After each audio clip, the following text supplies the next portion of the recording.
தேய்பிறை சஷ்டி இன்று செவ்வாய்க்கிழமை. நம்ம சேனல்ல வேல்மாறல் பற்றின பாடலும் விளக்க உரையும் தொடர்ந்து போட்டுக்கிட்டு இருக்கேன். ஸோ இந்த வாரம் 5ஆம் பாடலுக்குரிய பாடலும் விளக்கமும்.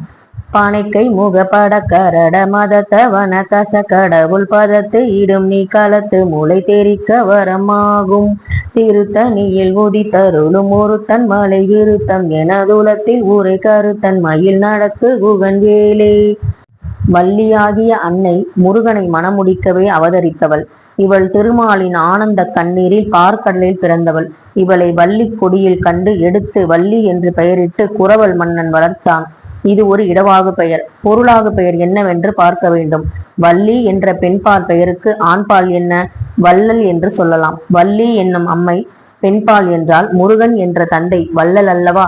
அவன் வள்ளியை மணக்க நேரடியாக வந்தால் சம்பவமோ சரித்திரமோ நடக்காது என்பதால் வேலன், வேடன், விருத்தன் என பல வடிவங்களில் வந்தான்.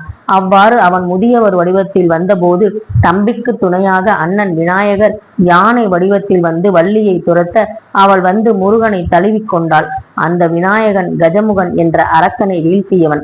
ஐங்கரன், யானைமுகன் அத்தகைய அண்ணன் தம்பியை கண்டு அவன் காதலுக்கு உதவிய இடமும் திருத்தணிதான்.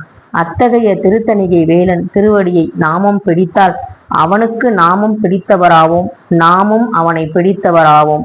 ஓம் வெற்றிவேல் முருகனுக்கு அரோகரா. ஓம் சரவண பவ சண்முகா.